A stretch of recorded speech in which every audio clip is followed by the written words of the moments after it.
మనం వచ్చిన స్థానిక సంఘ విశ్వాసులు ఎవరైనా వచ్చి చదివితే చాలా సంతోషం.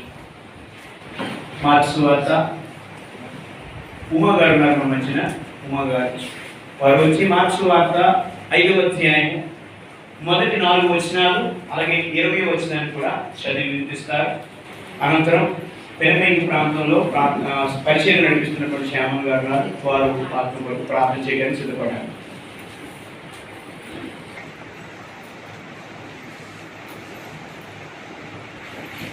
వారు సముద్రమునకు అద్దరినున్న గెరేసినే దేశమునకు వచ్చి ఆయనతోనే దిగగానే అపవిత్రాత్మ పట్టినవాడు అక్కడ సమాధిలో నుండి వచ్చి ఆయనకి ఎదురుపడింది. వాడు సమాధులలో వాసం చేసేవాడు సంఖ్యలతో నేను ఎవడను వాడిని బంధింపలేకపోయింది. పలుమారు వాని కాళ్ళకును చేతులకును సంఖ్యలు వేసి బంధించిన వాడు ఆ చేతి సంఖ్యలను తెంపి కాలి సంఖ్యలను తుత్తినీయులుగా చేసి కనుక ఎవడను వాణిని సాధుపరచలేకపోయింది. వాడు వెళ్ళి యేసు తనకు చేసినవన్నీ తెగపల్లిలో ప్రారంభింపగా అందరూ ఆశ్చర్యపడేది.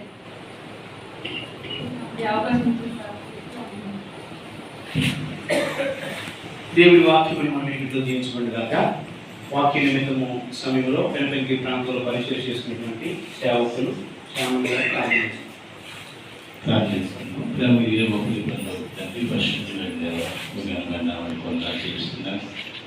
ఇంతవరకు కార్యక్రమాలు సహాయం చేశారు. వాక్య పరిచయం ద్వారా మీరు అవసరం వాడుకొని ప్రజలతో మీరే మాట్లాడారు. వాక్యం మీది, ప్రజల మీద, వారి సంఘం మీది. దేవాలయండి మీరు అందరికీ మంచి తెచ్చుకోండి. మీరు అవసరం మీ ఆత్మ చేత క్షీణించిన ప్రతి వాడుకోండి. నాతో మీరే మాట్లాడతాను. ఏ స్నాలు వేడుకుంటున్నాను తండ్రి.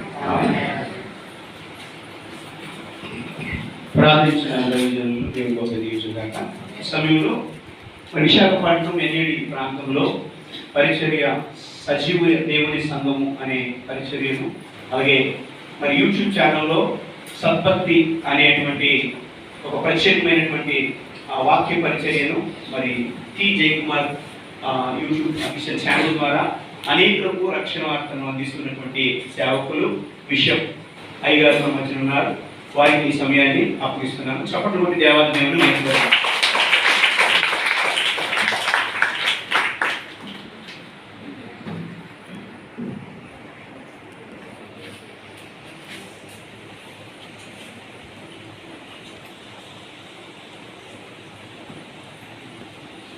ముందుగా దేవాది దేవునికి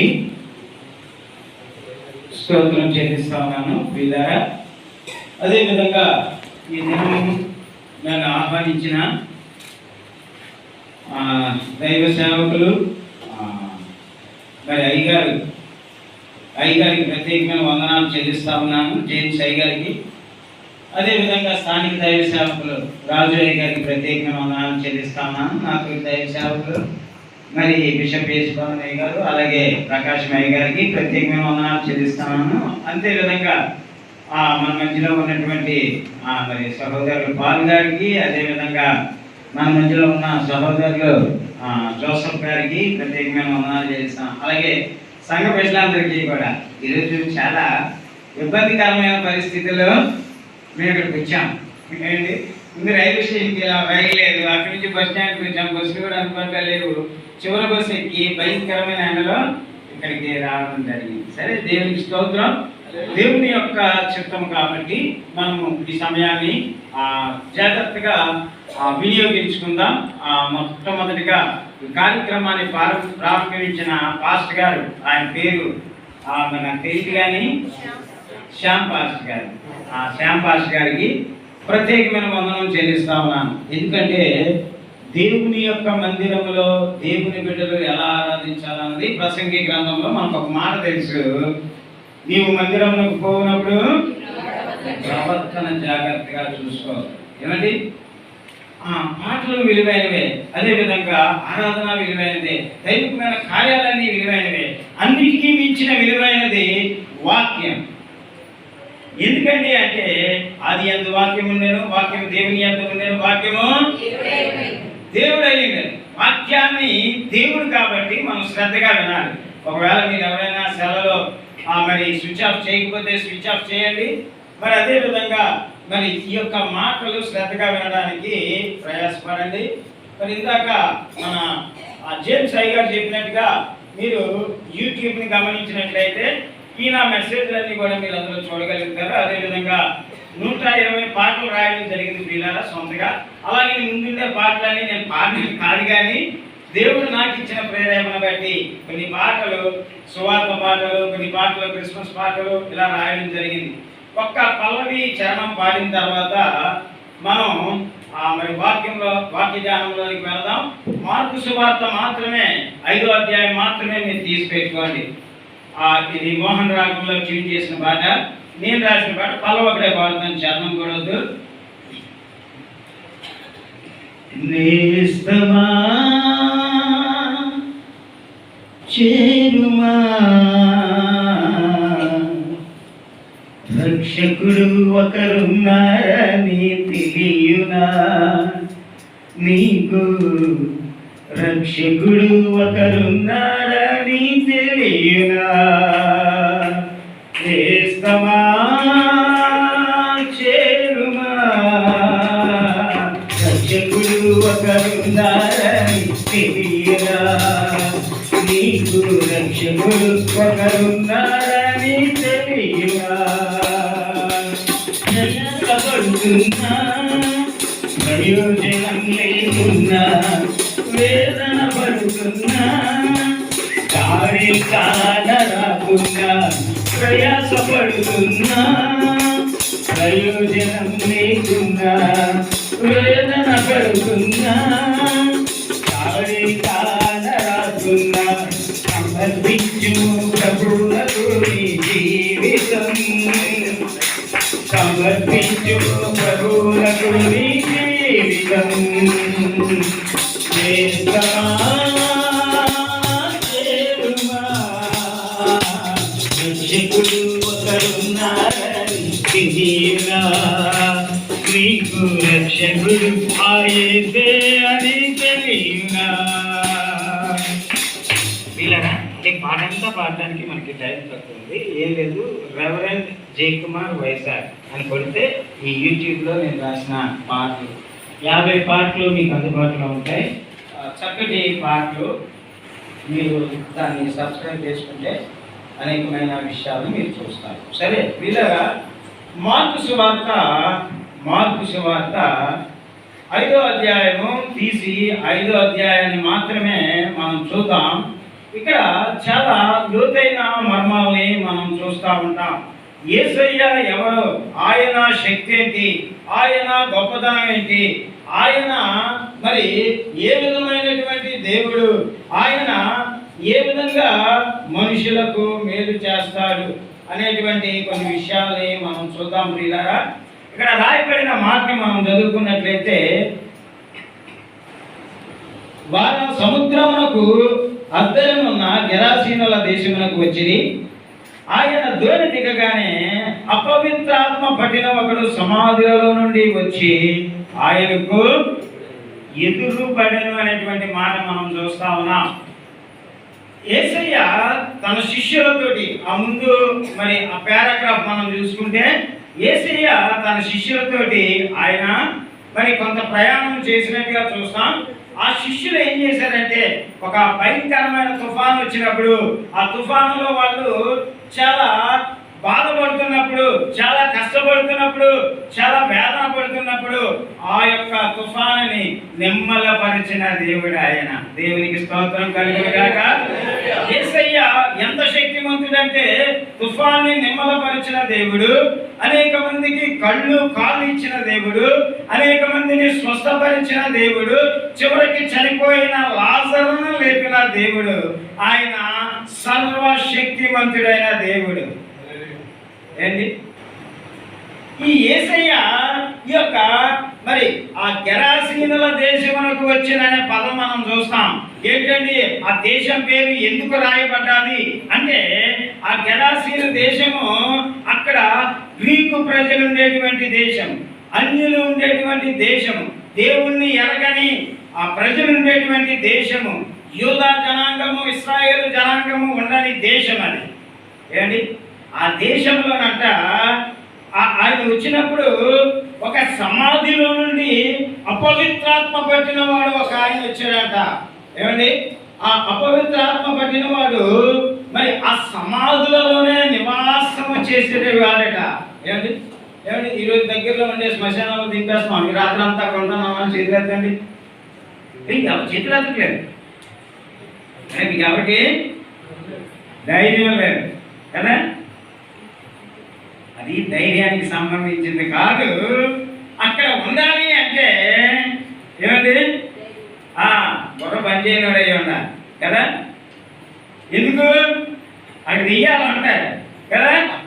కాబట్టి అక్కడ బుర్ర బాగా పనిచేసేవాడు, బ్రతుకు మీద ఆశ ఉండేవాడు, లేకపోతే చక్కగా కొంతమందికి ఉపయోగపడాలి నా జీవితంలో అనుకునేవాడు ఎవరు అక్కడ ఉన్నారు. కానీ ఈయన సమాధిలో ఉండి ఏం చేస్తున్నాడంట, యేసు ప్రభు వారికి ఎదురొచ్చాడంట. ఎదురొచ్చినప్పుడు ఏం జరిగిందో చూడండి ప్రియులారా. కింద రాయబడిన మాట మనం చదువుకున్నట్లయితే, సంఖ్యలతోనైనను ఎవడును వారిని బంధింపలేకపోయి. చూడండి మరి ఈ గెరాసీను దేశానికి సంబంధించిన ఈ అపవిత్రాత్మ పట్టినవాడు సమాధిలో ఉండేవాడు. పాస్టర్ అతనికి ఇల్లు లేదండి, అతనికి బంధువులు లేరండి, లేకపోతే అతన్ని ఆదరించేవారు లేరండి అంటారా? అతనికి ఇల్లులు ఉన్నాయి, బంధువులు ఉన్నారు, స్నేహితులు ఉన్నారు. ఆ ఊరిలో అది ఆ గెరాసీను అనేది 20 గ్రామాల తాలూకా ఊరు. ఏంటి అది 20 గ్రామాల తాలూకా ఊరు. ఆయన చాలా మంది బంధువులు ఉన్నారు, చాలా మంది అన్నదమ్ములు ఉన్నారు, చాలా మంది రక్త సంబంధులు ఉన్నారు. కానీ అక్కడ రాయబడిన మాటని మనం చూస్తా ఉన్నాము, ఎవరిను వారిని బంధింపలేకపోయాను. ఎవడి మాట వినే పని నేనంటే కదా.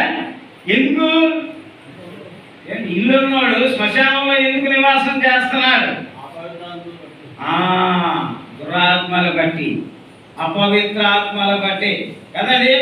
మనం ఎంతైనా చెప్పండి బాబు అది మంచి పద్ధతి కాదు అంటే సరేనండి అంటాడు. మరుసటి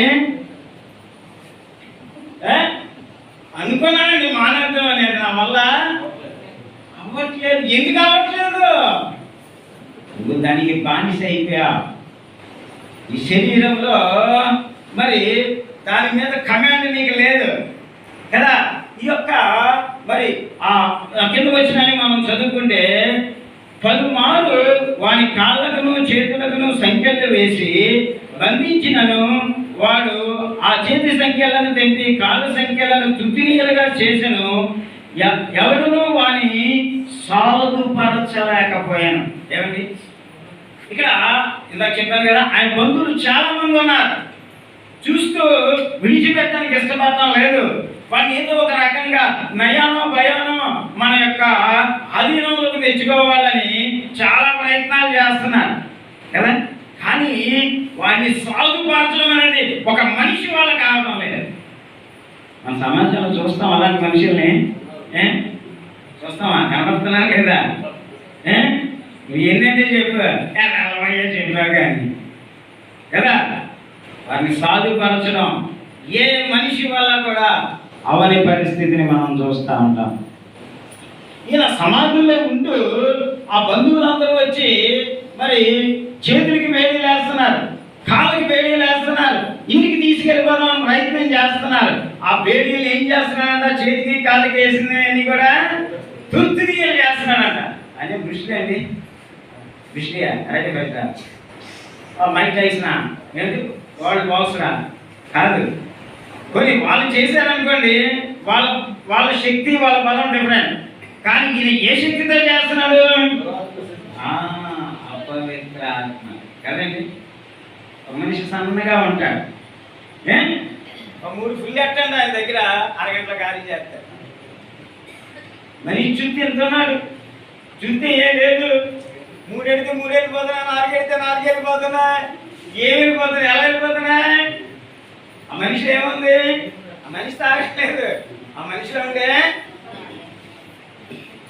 ఇదిగో ఈ పని వల్ల మన బరువు పోతుంది, కుటుంబం రోడ్డు పడుతుంది, ఇదిగో డబ్బులన్నీ తీసుకెళ్ళి అక్కడ ఇచ్చిన అయిపోతుంది. మనకి ఎలా అయింది, ఎలాగ మనం బ్రతుకు? ఇదిగో పిల్లలతో మరి ఊళ్ళో అంటున్నారు, మీ నాన్న అక్కడ పడిపోయారు కాలమాకిన కదా. భార్య చెప్తే, పిల్లలు చెప్తే, బంధువులు చెప్తే, ఈ యొక్క గెరాసీని యొక్క వ్యక్తి ఎలాంటి పరిస్థితిలో ఉన్నాడు అంటే, కాళ్ళకి సంఖ్యలు వేస్తే, వేడీలు వేస్తే తుత్తునిగలగా కదా ఇరిగి పడిపోవాలన్నమాట వేడి. ఏమండి, మన దగ్గర ఒక మంచి స్వీట్ కేసు చేసి చైన్ ఉంటే తీసుకొద్దాం, ఎవరికైనా కడదాం, ఎరగొట్టుకుంటాం, చూద్దాం, అవుతుంది మన వల్ల అవదు. అయితే ఈ వ్యక్తి ఎలా చేయగలుగుతున్నాడు అంటే, అపవిత్రాత్మలు, దురాత్మలు ఒక మనిషి సాధుపరచలేని పరిస్థితిలోనికి ఆ మనిషి వెళ్ళిపోయాడు. మన సమాజంలో కూడా చాలా మందిని చూస్తాం, కొన్నిటికి బానిసలై, కొన్నిటికి మరి మనం ఎంత సాధుపరుద్దామన్నా, ఎంత దైవికంగా మారుద్దామన్నా, ఎంత దేవుని గురించి చెప్తామన్నా, దేవుడే సమస్తము చేయగలిగిన శక్తివంతుడని చెప్తామన్నా కదండి, వీలు పడదు. ఎందుకు? మనిషి సాధుపరచలేదు. ఒక మనిషిని సాధుపరచలేదు వీళ్ళ.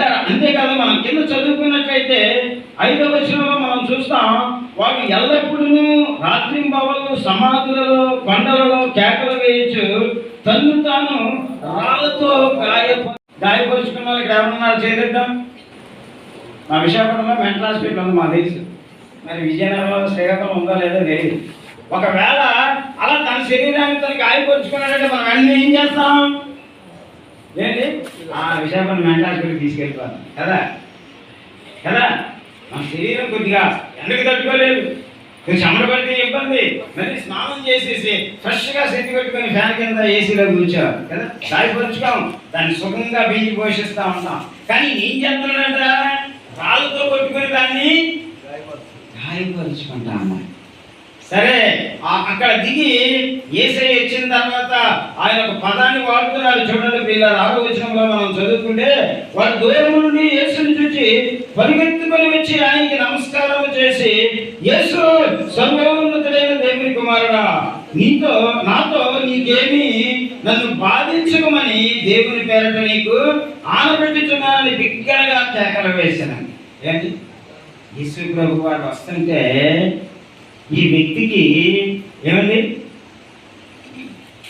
సమాధుల్లో ఉండే ఈ వ్యక్తికి బంధుత్వం గుర్తులేదు, రక్త సంబంధులు గుర్తులేదు, స్నేహితులు గుర్తులేదు, ఎవరి మాట కూడా ఆయన తీసుకోకుండా పెడద్రామం పెట్టేటువంటి వ్యక్తి యేసు ప్రభు దగ్గరికి వచ్చినప్పుడు మాత్రం అంటున్నాడు, సర్వోన్నతుడైన దేవుని కుమారుడా. దేవుడు అలాగా దేవుణ్ణి ఎలా గుర్తించగలిగాడు? ఏంటి, అతనిలో ఉండే అపవిత్రాత్మలు దేవుని గురించి అతనికి చెప్తున్నాయి.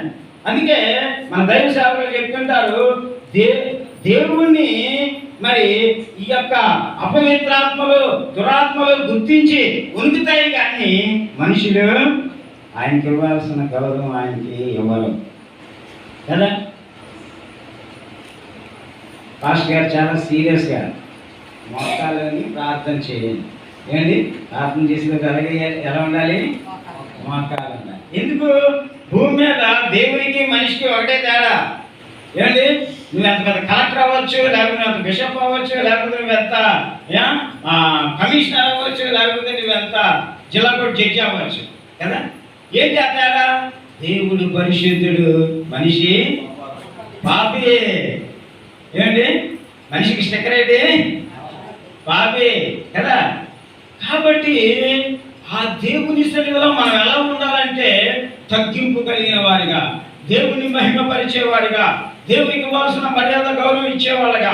అలాంటి క్రమంలో దేవుడు అంటాడు, నేను తండ్రిని అయితే నాకు రావాల్సిన గౌరవం ఎక్కడ? నేను యజమానుడిని అయితే నాకు భయపడాల్సిన భయం ఎక్కడ కదా. ఎందుకంటే దేవుని దేవునిగా గుర్తించినంత కాలం, దేవుని యొక్క శక్తిని, దేవుని యొక్క సామర్థ్యాన్ని గుర్తించినంత కాలం ఒక మనిషి జీవితంలో మార్పు రాదు.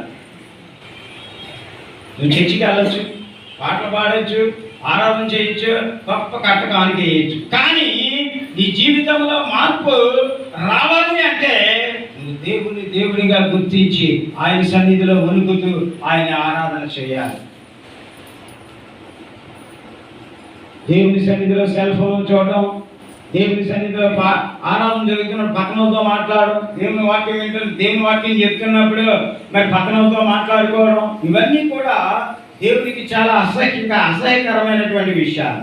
నువ్వు దేవుని దేవునిగా గుర్తించినప్పుడు నీవు ఆ విధంగా చేయలేవు. ఏమండి,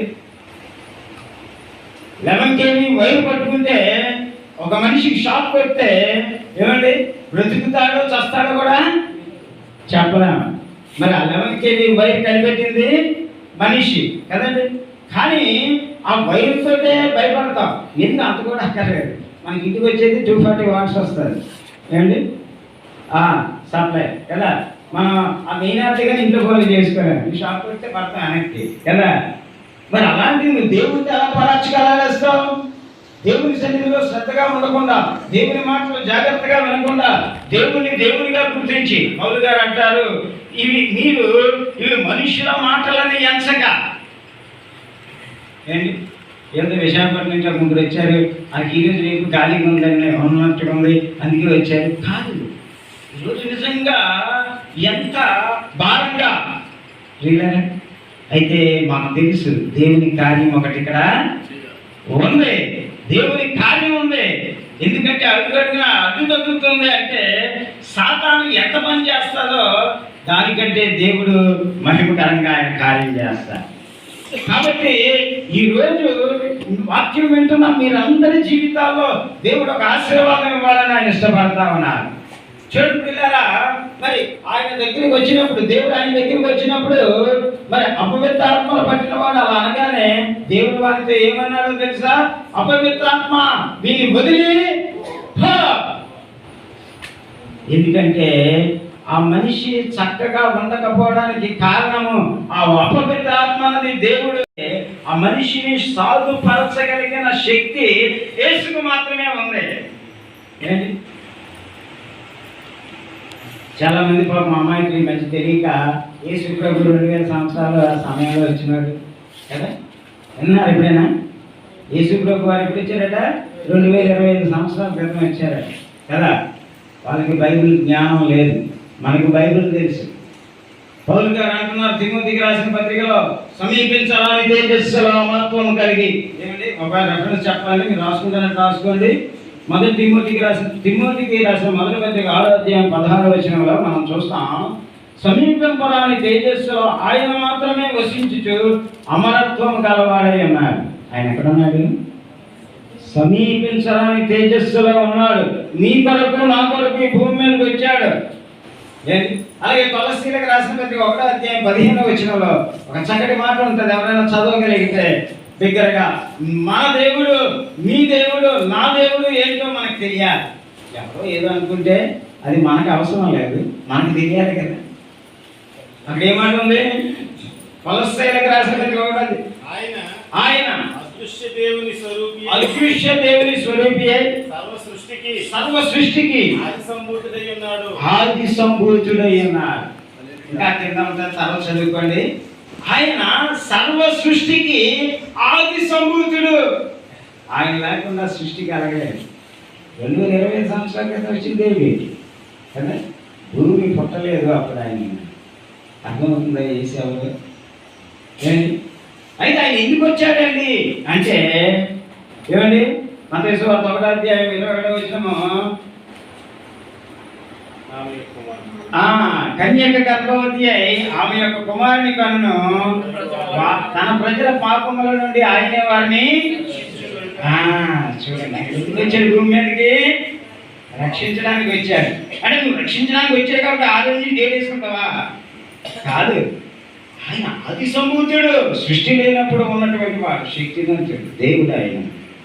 వీళ్ళరా ఇంకా చాలా విషయాలు ఉన్నాయి. అయితే మన సమయాన్ని బట్టి మనం ముందుకు వెళ్తా ఉన్నాం. ఆ ఫిలిప్పీయులకు రాసిన పత్రిక 2వ అధ్యాయము 6 నుంచి 8 వచనాలు మనం చదువుతున్నట్లయితే, ఆయన దేవుని స్వరూపమై ఉండి అది విడిచిపెట్టకూడని గొప్ప భాగ్యమని ఎంచుకొనలేదు, కానీ అతడు మానవునిగా పుట్టి రిక్తునిగా ఏంటి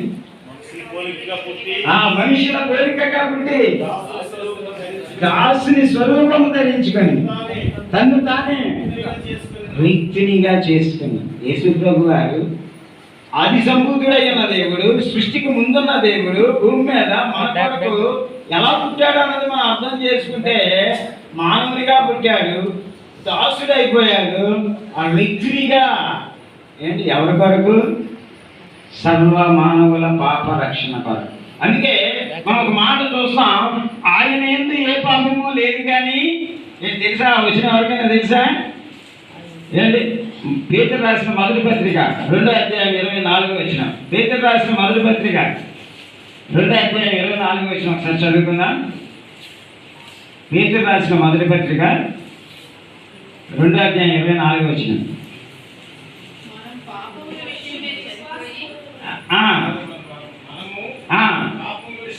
పాపముల విషయమై చనిపోయి నీతి విషయమే జీవించినట్టు. ఇక్కడ నుంచి శ్రద్ధగా విందాం. ఆయన తానే మన శరీరమందు తన శరీరమందు మన పాపములను మ్రాను మీద మోసుకొని. ఏమండి? ఆయన ఏం చేశాడు?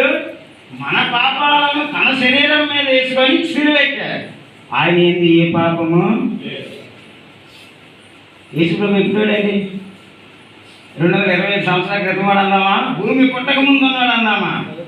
ఆది కాండంలో మనం మాట చూస్తాం, ఆదాము మనలో ఒకని వంటి వాడాయను, మనలో కదా.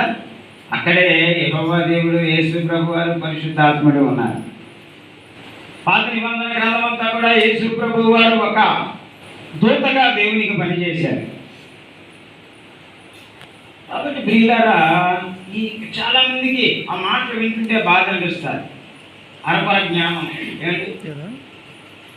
కాబట్టి బైబిల్ని జాగ్రత్తగా మనం అర్థం చేసుకోవాలి. కాబట్టి దేవుడు మరి ఆది సంభూతుడు అన్నది ఇంకా అక్కడ ఇందాక చదువుకున్న 15వ విషయమే కాకుండా కూడా ఆయన వలన కలిగింది.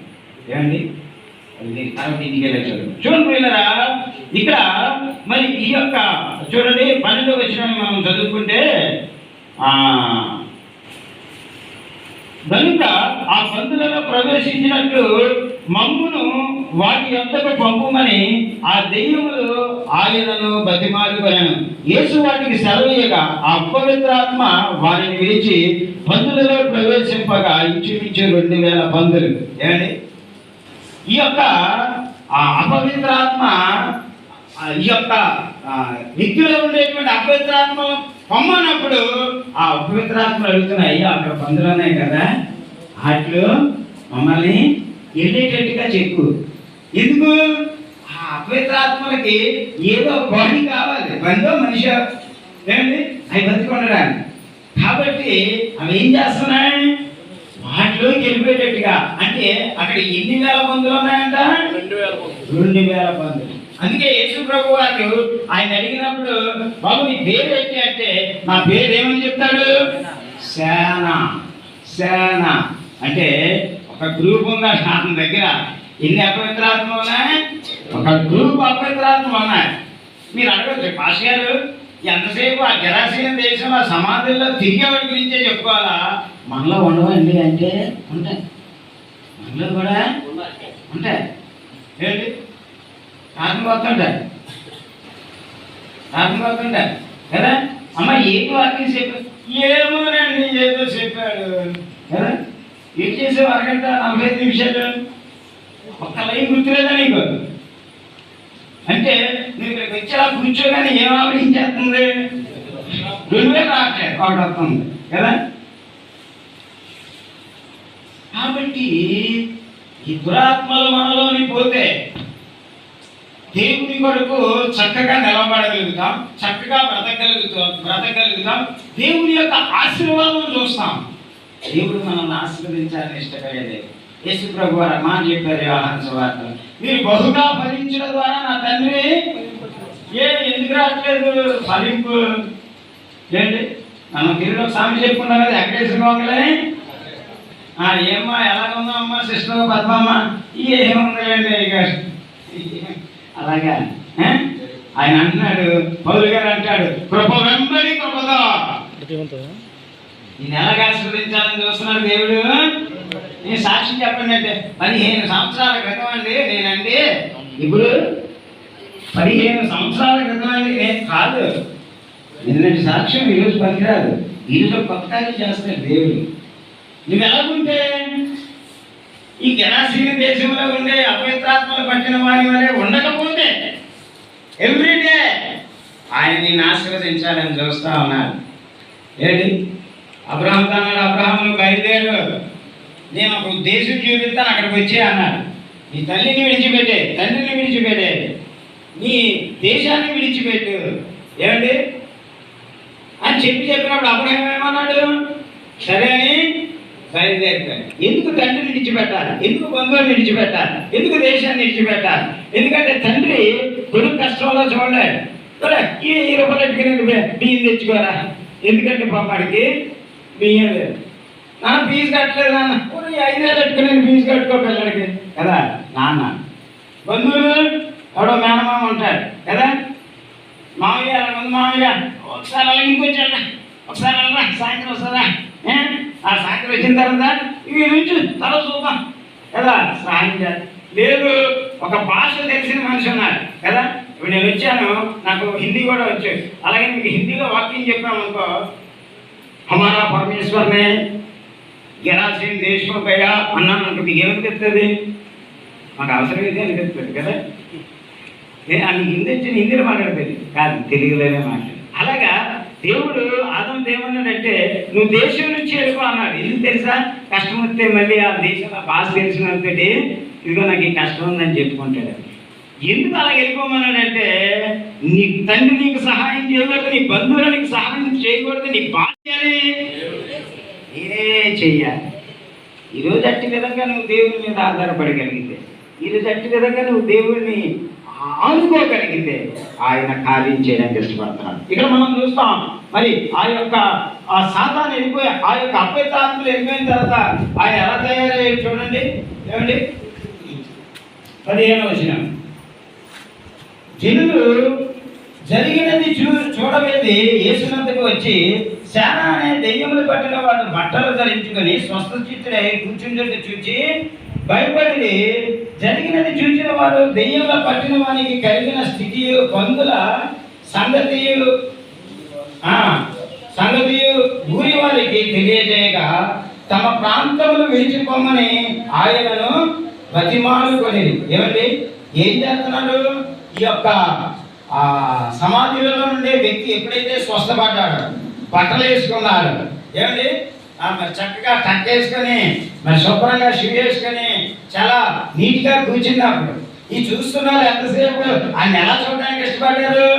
ఆ సమాధానంలో జుత్తీర పోసుకొని ఏమండి పెంకు కట్టేసిన జుట్టు కదా, చిరిగిపోయిన బనీను మసి పూసుకున్న వాళ్ళు ఇలా చూడడం ఇష్టపడ్డారు. ఎప్పుడైతే ఇంటిగా కనిపించాడో అమ్మో ఏంటి ఆశ్చర్యం కదా. దేవుని దగ్గరికి వస్తే బాగుపడతావు, నువ్వు దేవుని దగ్గరికి వస్తే నీ స్థితి మారుతారు, నువ్వు దేవుని దగ్గరికి వస్తే నీ గతి మారుతారు, దేవుని దగ్గరికి వస్తే సమస్త విషయాలు ఆయన సహాయం చేస్తారు. వెంటనే వాళ్ళు అంటున్నారు, ఆయన్ని చూశారు, ఆ బంధువుల స్థితి చూసి అంటున్నారు ఏసయ్య నుంచి వెళ్ళిపో, నువ్వు ఇంటికి అందరూ బాగుపడిపోతారు. యేసు ప్రభు అంటే చెప్తాను కదా. ఎందుకు ఎందుకు